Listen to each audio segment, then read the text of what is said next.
Bersambung untuk bahagian kedua. Jadi sebelum ni kita dah belajar reaksi tempatan. Jadi sekarang reaksi negara jiran. Awalnya tiga negara ni memberi reaksi dalam pembentukan Malaysia. Pertama, Indonesia. Jadi reaksi awal Indonesia dia terima je pada peringkat awal.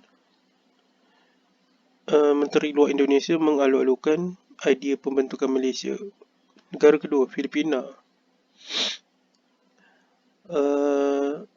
Presiden Filipina masa tu menentang kerana Filipina masa tu menuntut wilayah Sabah. Jadi apabila Persekutuan Tanah Melayu ingin jadikan Sabah dan Sarawak sebagai satu negara, Filipina menentang. Ketiga, kerajaan Thailand. Thailand menerima kerana dia rasa dengan adanya Malaysia boleh memperkuatkan usaha ke arah keamanan di rantau Asia Tenggara. Jadi 5.4 langkah pembentukan Malaysia. Langkah dia pertamanya melakukan satu lawatan. Okey, lawatan ni ditulis sini. Lawatan pertama adalah Julai 1961.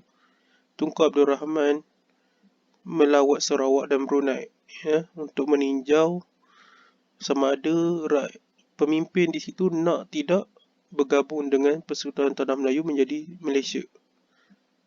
Kemudian pemimpin Sabah dan Sarawak pergi melawat ke Persekutuan Tanah Melayu untuk meninjau kemajuan di Persekutuan Tanah Melayu. Jadi nak tengok macam manakah tanah seberang dia orang. Seterusnya lawatan Tunku Abdul Rahman ke Sabah dan Sarawak semula.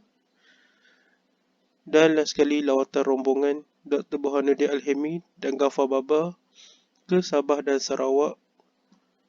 Lawatan ini menunjukkan terdapat kesepakatan dalam kalangan ahli politik di Tanah Melayu untuk menjelaskan gambaran sebenar tentang rancangan Malaysia kepada penduduk Sarawak. Jadi dua orang ni melawat ke Sabah Sarawak nak tengok sama ada orang Sabah dan Sarawak setuju tidak untuk bergabung. Okey, jadi itu pertama untuk lawatan. Setelah buat lawatan, bila semua dah pemimpin terima, perlu juga persetujuan daripada pihak rakyat. Jadi untuk persetujuan pihak rakyat itu ditubuhkan Jawatan Kuasa Setia Kawan Malaysia, JSKM, muka surat 99. Jadi tujuan penubuhan Jawatan Kuasa ini di sini ada tulis, satu, untuk meyakinkan penduduk Sabah Sarawak tentang pembentukan Malaysia. Kedua, menyediakan ruang perbincangan bagi mendapatkan kata sepakat terhadap pembentukan Malaysia. Ketiga, mengumpulkan pandangan tentang pembentukan Malaysia. 4, menyebarkan maklumat berkaitan dengan Malaysia. Dan 5, memupuk aktiviti penghebahan dan mempercepat pembentukan Malaysia. Jadi jawatan kuasa ni adalah untuk menguar-uarkan kepada rakyat Sabah dan Sarawak bahawa Persekutuan Tanah Melayu nak dua negeri ni bergabung jadi Malaysia. Kemudian seterusnya referendum Singapura.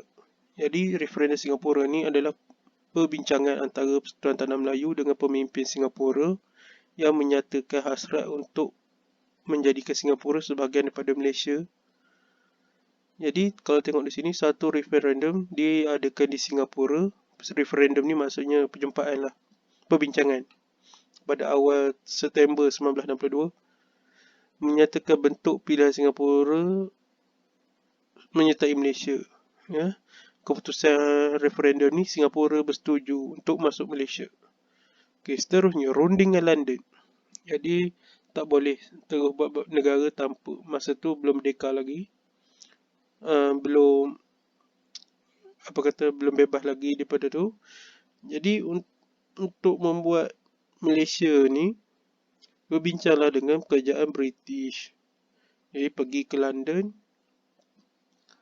untuk menubuhkan Malaysia. Sebab masa ni Sabah dan Sarawak masih belum merdeka. Persatuan Tanah Melayu yang merdeka.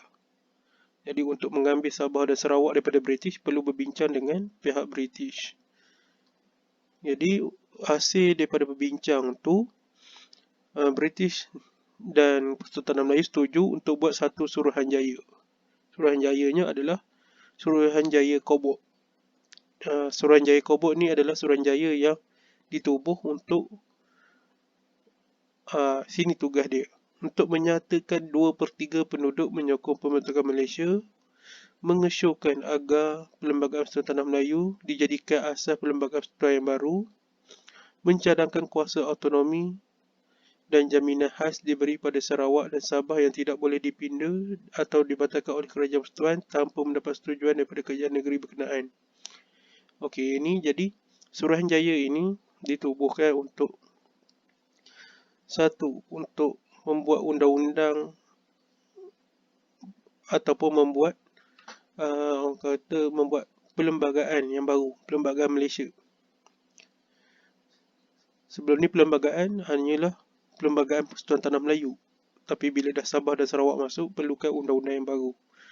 Seterusnya, Suruhanjaya Kobok ni menyatakan 2/3, maksudnya perlu adanya 2/3 daripada rakyat Persatuan Tanah Melayu dan Sabah Sarawak itu setuju untuk jadi sebuah negara. Kalau tak ada dapat persetujuan daripada 2/3, maksudnya kalau peratusannya 66%. Perlu adanya 66% rakyat yang setuju, barulah boleh jadi sebuah negara. Yang ketiga ni, mencadangkan kuasa autonomi, maksudnya Sabah dan Sarawak perlu diberi kuasa untuk bebas melakukan ekonomi sendiri tanpa dipinda atau dibatalkan oleh Kerajaan Persekutuan. Maksudnya Kerajaan Persekutuan tak boleh kacau Sabah dan Sarawak tanpa sebab dalam membangunkan ekonominya. Okey, itu adalah Suruhanjaya Kobok. Setelah itu, pembentukan jawatan kuasa antara kerajaan. Jadi pembentukan antara kerajaan ni adalah, di sini tulis, Kerajaan British dan Persekutuan Tanah Melayu mengumumkan penubuhan JAK pada tahun 1962. Okey, diwakili oleh Kerajaan British dan Persekutuan Tanah Melayu, Sabah dan Sarawak. Jadi semua pihak membuat satu jawatan kuasa. Jadi untuk merangka perlembagaan dan membuat perlembagaan baru. Jadi di sini apakah yang dibincangkan? Pertama, perlembagaan. Muka surat muka surat 102 ni. Pertama dia bincangkan perlembagaan. Apakah undang-undang yang ada dalam negara ni? Kedua, bidang keuangan. Bagaimanakah keuangan Sabah dan Sarawak? Perkhidmatan awam, perundangan dan kehakiman, organisasi jabatan. Ini adalah hal-hal yang dibincangkan oleh jawatan kuasa ni. Jadi setelah berbincang, ada perkara yang ditetapkan. Ini di sini, Islam ialah agama persekutuan Malaysia tapi dikecualikan kepada Sabah dan Sarawak. Ini yang awal lah. Okay, bahasa Melayu ialah bahasa rasmi, tapi bahasa Inggeris juga digunakan sebagai bahasa rasmi di Sabah dan Sarawak. Sistem pendidikan dikekalkan di bawah kawalan Kerajaan Persekutuan kecuali di Sabah dan Sarawak. Jadi masa tu pendidikan di Sabah dan Sarawak dikawal oleh Kerajaan Negeri, Majlis Negeri. Dalam Parlimen Malaysia, sebanyak 24 kerusi hendaklah diperuntukkan pada Sarawak dan 16 kerusi di Sabah. 15 kerusi di Singapura. Jadi untuk negara yang baru ni, pertambahan sebanyak, kalau sini 55 kerusi.